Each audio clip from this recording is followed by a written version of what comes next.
Just get over it." In the same condescending manner he did as a child, Judith shrugged when I confided in her. "No one can change what happened, sweetheart. Past memories won't restore what was gone." In my first year, I used private loans and worked 2 jobs. I saved the messages, declarations, and evidence, not for revenge, not then. However, a part of me wanted confirmation that my impressions were real. The event occurred, that I wasn't crazy. However, I released it. I trusted that their decision was in the family's best interests. I suppressed my pain and rage. Finally, I saw the truth. Not just one treachery. It was cyclical. So long had I been taught to hold my tongue that I forgot how to name reality. The truth? They stole my property. It goes beyond money. More than a spot. They stole my property. My voice transmits unspeakable realities, my station in life. I stood up and saw my reflection in the glass, a moment of unsaid discoveries. I could feel the woman's turmoil behind her serene look, silently spreading fractures. I was capable. I survived their absence, covered up the relics they ignored. Tonight, a major change occurred. They wanted my appearance of conformity, grinned, accepted the scraps, named affection. I've grown beyond it. After years, I opened my protected cloud folder and looked over the old files. College fund records, validated signatures, and Brandon's startup site photographs from the month my money disappeared. I contemplated Aunt Clara. She alone in this family saw my humanity. She would have the guts to show what was underneath. "Can we talk tomorrow?" I typed her name. The moment felt heavier than usual, and my thumb lingered. Press the button. My apartment was lighted by a pleasant morning light, hiding grim reality. With a troubled heart, I stared at my phone. The silence after that message grew heavier with each hour. Then it rang. Lauren. In doubt, I paused. I initially let things go quiet. Despite this, I desperately wanted her words. Perhaps I wanted to provide redemption. Greetings. The lightness of her speech made me wonder if she hadn't been quiet while I was pushed aside the night before. Reaching out was vital. After the supper, "How are you doing?" I laughed, in one moment, lacking depth. Do we really label it that? Should we eat together? Time to reflect? I understand things became complicated. You knew I interrupted her. Stop pretending ignorance. The air was heavy with unspoken words. She exhaled heavily. Indeed, I knew. I knew for a while. Tightly closing my eyes, my anguish was deeper than expected. You remained mute. "Maddie, what should I do? Start a fight?" Nothing would have changed. I only wanted peace, calmness. That phrase again. "You wanted conflict," I whispered. "You sought comfort. Differentiation exists." She stayed mute. A quiet breath escaped. I regret it as if it could erase years of stillness. I ended the call, leaving quiet. I was deeply hurt, not exactly, fully done, finished with tolerance for others' courage. 2 hours later, I faced Aunt Clara's door. She opened the door before I could say hello. "You arrived," she said. No shock was evident in her tone. She felt peaceful and secure, as if she'd been waiting for this time. Her living room was filled with memories the family had tried to bury when I came. Old memories, ignored stories, and my mother's note. Aunt Clara moved fast. "I held on to it all," she said, pointing to a wooden box on the bookcase. "I always expected you to find the truth." She gave me a folder containing whispered secrets, financial records from 2 weeks before Brandon's disclosure, official documents, endorsements, IDs. Then my mother's original will's genuine intentions emerged. Its revelation was clear. The fund was for my schooling and should never have been used. I felt like my foundation was shifting as the atmosphere changed. "And this?" I asked, raising a fading lined page. She mentioned notes. "I recorded them after talking to your dad. He started changing history. Your silence was telling." "You weren't prepared," she said firmly, "yet here we are?" Right now, my perspective has changed. I resisted tears. I thought I could.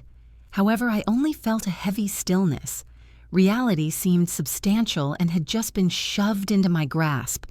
When I got home, I spread it on the kitchen table, carefully examined each page, matching signatures, reviewed timelines. The certainty was undisputed. This was not oversight. This was planned. They recalled me. I was discarded, single choice, a single story, remove one by one. I established a chronology on my laptop using my legal notes, not for revenge, but to commemorate the past, reconstructing the true story. They sought comfort. I sought hidden truths. For the first time in years, I felt stable. No anxiety, no chaos, guidance only. I was unsure of the future. I had one certainty, though. Whatever the situation, I'd relate the narrative. A silent letter arrived 2 mornings later under my flat door. Silence lingered, not knowing what was coming. Only oppressive stillness and awful weight, carefully wrapped. The mail contained Judith's legal assistant's letter. The words improved, formal. They hid their objectives like a person offering a weapon while seeming friendly. It advised Ms. Madeline Rayner to gracefully resign from trust and estate planning conversations to maintain family balance. This would show a greater understanding of family relationships, trust broken, comprehension. They always couched unpleasant realities in sweetness. I repeated it twice. However, there is another viewpoint. I printed a copy, breathed deeply, and signed with a sad heart. I scribbled in the margins, "I won't accept anything from those who never cared about me. No formal acknowledgement, legally unrepresented, no witnesses, real truth only." I carefully creased it, sealed it in a plain envelope, and placed it on my kitchen table, silently watching the drama. Unexpectedly, I thought about a specific form of correspondence, a moment that never came. I was in court 2 years ago when Judith's name flashed on my phone. The message was brief. Mom had a stroke. We visit St. Joseph's Medical Center. No rush, no context. I arrived as the nurses changed the linens. I was unable to say goodbye. A woman in scrubs gently expressed worry, saying she had been wondering about your arrival. I feel heavy thinking about those words. I left that hospital feeling like I had lost 2 souls, my mother and my last hope for this family. Later that night, Judith told me it was just one of those moments. She said, "I never thought it was so serious. Responsibility dominated your attention. What about Charles?"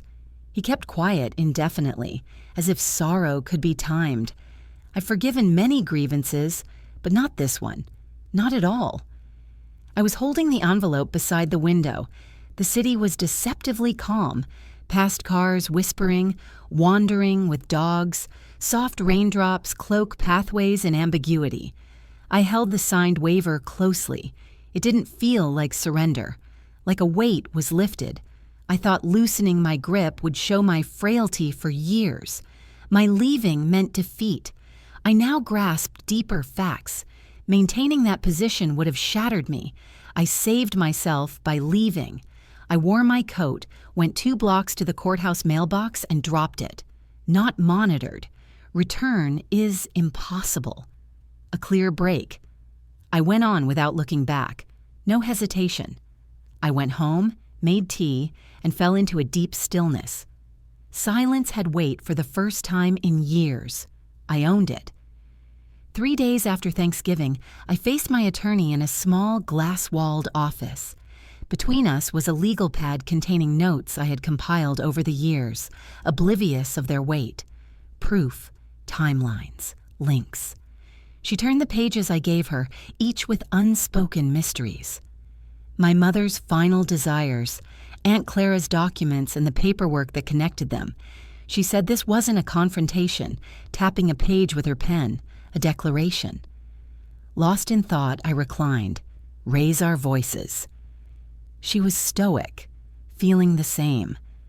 Later that afternoon, I wrote 1 email on my laptop. Only 1, but it would detonate catastrophically. 2. All family members live. Every in-law who pretended to be pleasant, yet was secretive. Any lawyer or counselor that helped hide the truth. Topic. I think you should see this. There were 4 PDF bank statements with highlighted transfers, copy of my mother's initial testament, Brandon's business adventure photos. My name was missing from the Homage Films cast. No explanation was given. Pressed the button. Turned away. I heard my phone vibrate shortly later. Kinship. Relatives. Even a distant relative hadn't spoken in years. This really is happening? What took you so long to speak? I always sensed trouble. I ignored everyone. Harlan kept quiet. No message. Non-communication. Wordless echo. When power waned, he used his trusted tool. In contrast, Judith was steadfast. Her reply was abrupt. "This family issue is personal. Please retract your comment. Nobody will apologize. No concern, just insist." Pretended. As her dominion disintegrated, the ruler tried to preserve control. I stayed mute. Brandon gone totally. Silence rules. Not a message. Please just talk directly. Complete darkness. That showed his fear. Understood. I turned off my phone and poured a glass of deep red wine at night. I watched headlights on the rainy street from my window, not worried, because I knew the reveal was coming. My lawyer suggested we write a formal complaint, without intent to sue, not for wealth. All shadows are revealed by clarity. The deterioration was widespread. It went beyond revenge. Healing was involved. And this was just the start. It started quietly. "Hi, Manfred. My parents accused me of being ungrateful in front of everyone at Thanksgiving. That wasn't the real deception. The real deception took years. They took my future to support my stepbrother, removing me from the family narrative as if I never existed. My silence was too long, but it breaks now. It was intentional that I arrived 38 minutes late. I believed I could blend in after everyone had eaten their drinks and comfort food and avoid the pretense. My error. Time seemed to stop when I entered my father's home, my childhood home, now unrecognizable, allowing me to absorb the experience. The subtle change in atmosphere, the little pause before speaking, and glances toward me before retreating. They smiled, but their eyes spoke a different story. My stepmother, Judith, arrived in high heels with wide arms, which felt overwhelming and fake. She said she stood sweetly, just discussing your presence. Deceiver. She hugged me briefly, carrying shop perfumes and an unpleasant sense of authority. I saw Brandon on the other side of the room, directing 2 uncles and a church acquaintance. He raised his whiskey glass to me as if I were a distant memory he scarcely remembered. I looked for Lauren in the room. She stood beside the kitchen island, laughing, a weird moment of happiness, extremely intense, uncomfortable perfection. She looked like she'd always been here. I did not. They created a Thanksgiving tribute with golden leaf table arrangements, personalized place cards, and a tempting pie bar. I suspect Judith planned it all. Everything here felt fake, disconnected, and hollow. I entered the dining area and overheard conversations that seemed unrelated to me. Despite personal goals and public milestones, the American Legion Post events revealed deeper loyalty and unsaid truths. Brandon's job success and the major real estate deal contrast with Harlan's touching departure, revealing family dynamics. Though I shouldn't have expected it, no one checked on me. The revelation followed. Judith raised her wine glass, repeating the strained quiet as she got up. "Before we eat," she said, "I want to thank you all.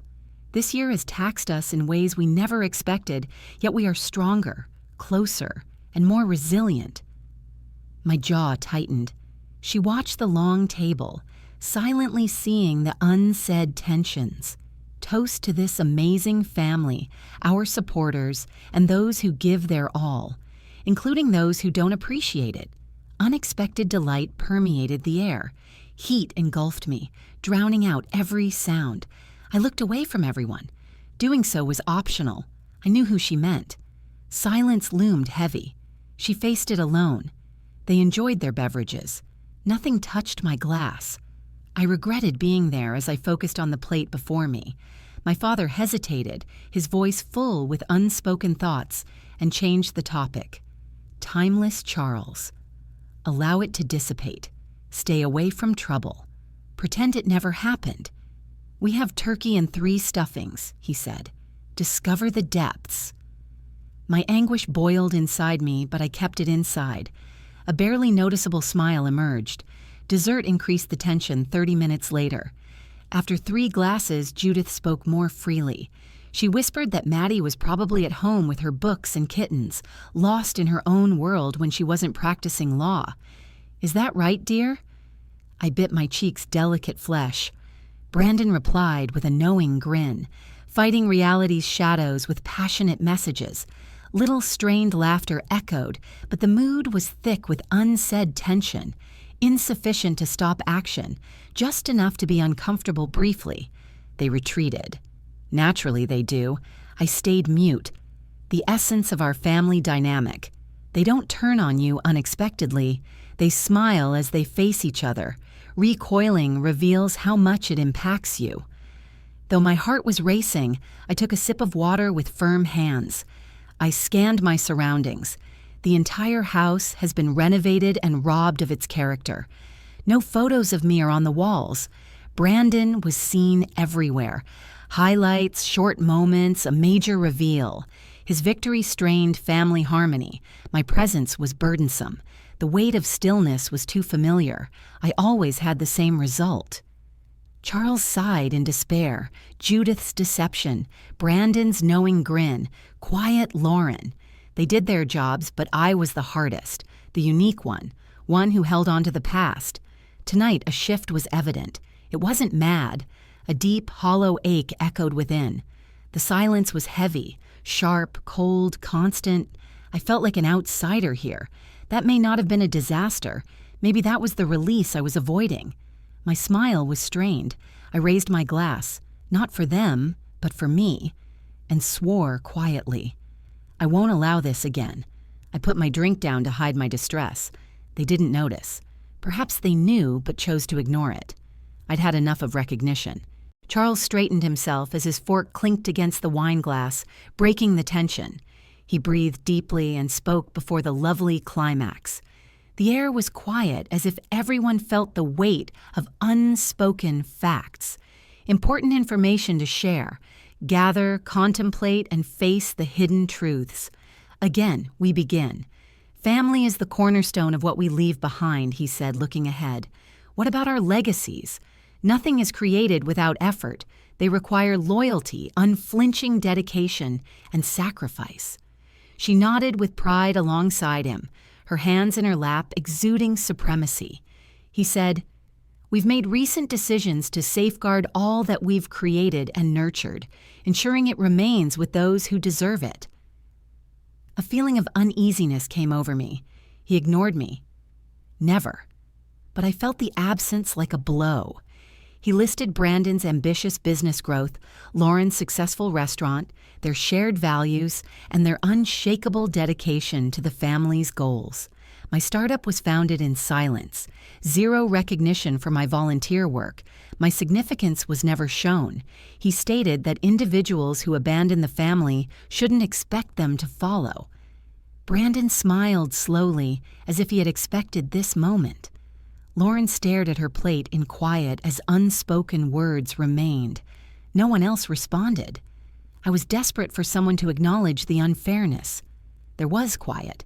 Everyone participated in the deception. The lights went out just as I thought I had endured enough disgrace for the evening. Judith stood up and announced a stunning discovery, a touching tribute, 40 years of memories and secrets. While the screen came to life, I held my breath, feeling stress. Images slowly revealed secret stories. Judith is pregnant with Lauren while Charles wears his uniform, Brandon in soccer gear, holidays of silent stress, vacations by the sea, performances that convey feelings.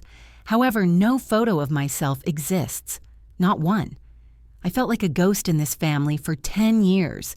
In a flash, a backyard group photo showed smiles masking deeper currents. I was at a crossroads, out of the light, obscured, unidentified, an adornment. The child at the end of the table inquired, "Who is that woman?" Heart clenched. My hands were clasped under the napkin. I was never ignored. I was forgotten. It was more than oversight. It was calculated and purposeful erase. The lights came back on. Cheers filled the air. My presence was ignored, all turned away.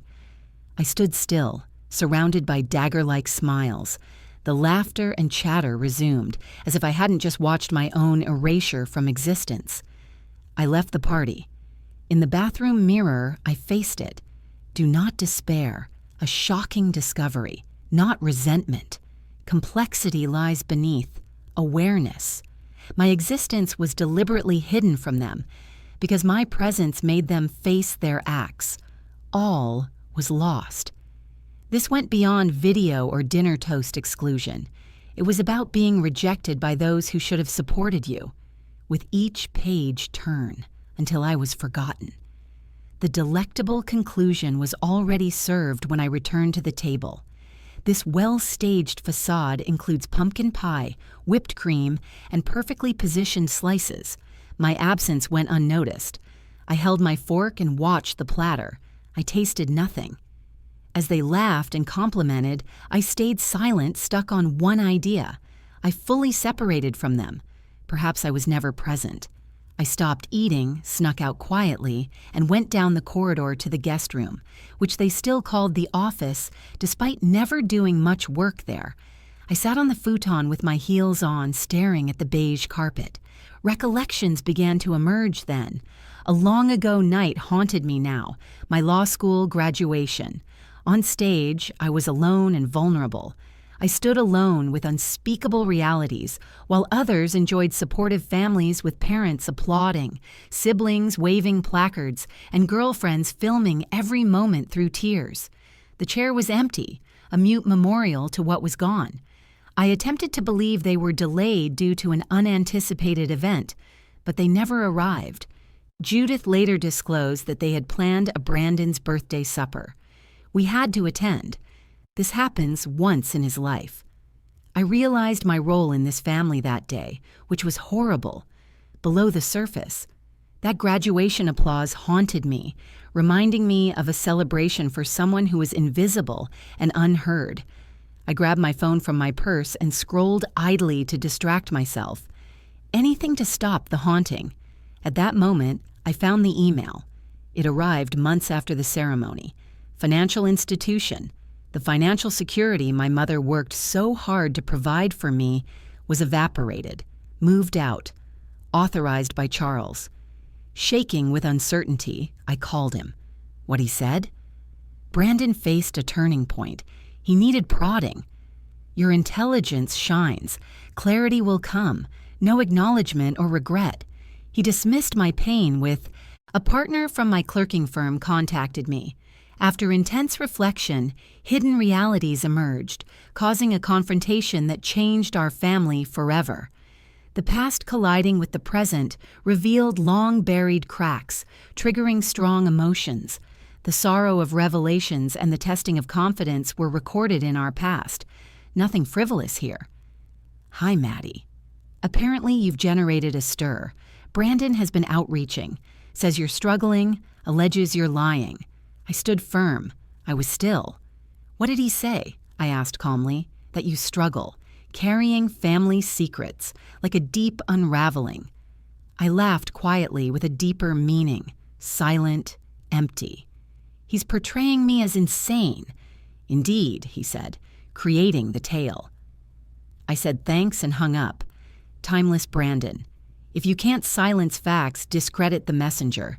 He was misusing relationships and deceiving others. My battle to get here was beyond his comprehension. Despite his trickery, I refused to retreat. I contacted Aunt Clara. Her response was immediate, like if she had been waiting. His goal is to damage my reputation, I said. Deep terror grips him. He should be, she said. I waited for your call. More lies beneath.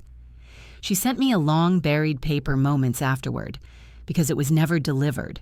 It showed a documented HR complaint from my first job after law school. Perhaps I forced myself to forget or buried it deep in my thoughts. In those moments, I thought it was my imagination. I believed I was dreaming, missing draft, a pitch leak. The timing was too ideal. I couldn't prove anything. Until now. Aunt Clara preserved everything: email headers, screenshots, even the log showing Brandon entered into my computer using a remote access software I carelessly left open. He helped me set up my house Wi-Fi over a vacation weekend. He plagiarized my concepts for a rival company. It nearly ruined my career. Aunt Clara's voice crackled. Your dad made me promise not to tell. He said it would worsen matters. He made me regret listening. I thanked her. I didn't call my attorney, called a journalist. I met a woman who made her profession telling stories like this, betrayed truth, a scandal behind silk ties and trust monies. She didn't demand proof. She simply said, send everything. The headlines circulated by morning. Finance executive charged with corporate stealing. Source claims familial cover-up. Brandon's company panicked within hours. Clients canceled contracts. His face was removed from the company website. His Instagram privated. Harlan phoned. Twice. Let it ring. I almost laughed at Marlene's on-brand voicemail. You shamed us. I wish you joy. You had family support. You repay us this way? Supported me. My name was misspelled on birthday cards. I read strangers' emails in my office. Finally, Aunt cracked. Always sensed something was wrong. I should have spoken. Too late. I stopped being mad. Simply put, Brandon could tell tales. Not a courtroom. The public opinion court. Just lost his jury. My old intern messaged me that night. She started working with me right after law school. I'd been quiet, clever, and overlooked. Her note said thanks. People like you accommodate me. I was unable to smile. Not exactly. I felt calmer, though. Small amount. They thought I started our house fire. I hadn't even declared my feelings. My past weighed me down as I approached the Fulton County Courthouse the next morning with a folder. The complaint was well written. Carefully crafted and examined, each line reveals deeper dimensions. Trusted resource abuse, deception of agreement, a breach of confidence. 3 names dominated: Rayner, Charles, Judith Rayner, Brandon Rayner. They included all the secrets they thought would stay concealed from me. Official financial statements, missigned documents, Aunt Clara's signed affidavit confirming my mother's will's first terms. The documents were revealed by midday. They were exposed by 4 p.m. to anyone with a connection and a desire to learn the truth. I told the truth. I didn't care how the world handled it. Brandon's professionalism evaporated by dusk. His company announced an unclear pause for an internal investigation. However, I knew the repercussions. Charles is gone from the Veterans Foundation's website. A small comment underneath the names, awaiting moral investigation results. Judith canceled her favorite event. It addressed personal boundaries. Indeed, Lauren contacted me at night. Never thought it would get here. After contemplating the screen, I mustered the guts to react. You never asked me how deep I went. Her quiet spoke volumes. Charles eventually accepted reality. Title of his message: We no longer want you. The moment was full of unspoken words, the last component of their years-long barrier separating us, presenting it as a keepsake. A new draft began. Write, hesitate, erase, rewritten again. Then I resisted. I wrote my thoughts on a paper and muttered them to myself. You erased me. I'm just finishing what you started. With sadness, I closed the journal and turned off my phone. After what happened, all words lost meaning. All shields fell. Enough proof exists. Only separation, the real deal. As the sun set behind the metropolitan skyline, a warm glow projected shadows of unspoken truths through the blinds of my workplace. News outlets remained chaotic. Pieces, hidden truth, reposts, whispers of doubt. Silence ruled inside, not empty, fully aware. Everything is quiet. The stillness that follows honesty, breaking silence and touching the heart. I no longer care what others think. 2 weeks following Thanksgiving, I hosted dinner. Nothing flashy, just roast chicken, roasted carrots, and a bottle of wine picked by someone else, leaving me to wonder what got us here. Aunt Clara arrived early with a warm apple pie and a serenity that seemed to quiet the air. My intern and her lover arrived with a tension between expectations and uncertainty. My running group friend brought garlic bread and conflict-free stories. People gathered around my kitchen table, delicate, real. No designated seating, no veiled barbs, no praising speeches. Meals were traded. Novels, terrible flicks, and precious memories were discussed. No hierarchy or dominance games. Individuals alone. Only bonds. Aunt Clara and I silently scrubbed dishes after dessert, carrying unspoken secrets. She revealed more than words with her quiet. Her stare was firm and determined. The next morning, I visited a remote graveyard outside town alone. My only item was a letter. Despite my skepticism regarding life after death, I recited the words aloud at my mother's grave. I completed it, Mom. I persisted. I guarded your honor. I left their house. Never will they rule me. My feet greenery shook in the breeze. The letter was neatly wrapped and put under the stone vase with a little rock. I resisted tears, just inhaled. Then I left. Late afternoon, my phone vibrated with an unexpected voicemail. I ignored it. I recognized the name before erasing. Judith. I played it nonetheless to get the feeling. Your wish came true. We lost everything. I hope you feel accomplished. I stopped it, eliminated it. She didn't feel arrogance in my calm, a calm facade. They thought I wanted their property. However, reality was simpler. I had to regain my identity. I was alone in bed with a cup of tea in an eerie silence that night. I examined my self-made environment, raw and imperfect. However, it is mine. I considered what they lost, then everything I fought to repair. Some scars would always be raw. That's not true. However, they declined. I moved forward without resolve. Understanding was my goal. I wouldn't hang around with those who only take. I preferred solitude to dishonesty. Honesty beats acceptance, harmony over deception. I prioritized personal health. They called me ungrateful. I am more grateful than I imagined imaginable. Glad I finally let go of my past. Leaving is not always weak. There's insight.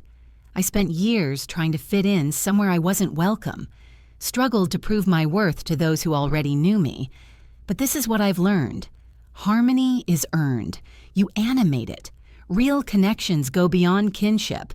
The issue is loyalty, honesty, and safety. Relationships don't always heal after recovery. Liberation sometimes comes with it. This is your chance to shed others' shadows. Your peace is your right. You can change your story. You don't need anyone's approval to start. You have the floor. Have you ever had to separate yourself from family to find yourself?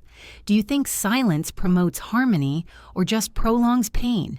If this story touched you or helped you understand, leave a 1 in the comments or tell me where you are listening. If it didn't appeal, that's fine too. Explain why. I soaked it up. If you're still listening, subscribe for more stories that reveal hidden depths, inspire intense emotions, and remind us of our shared experiences. Until we meet again, treat yourself like a loved one.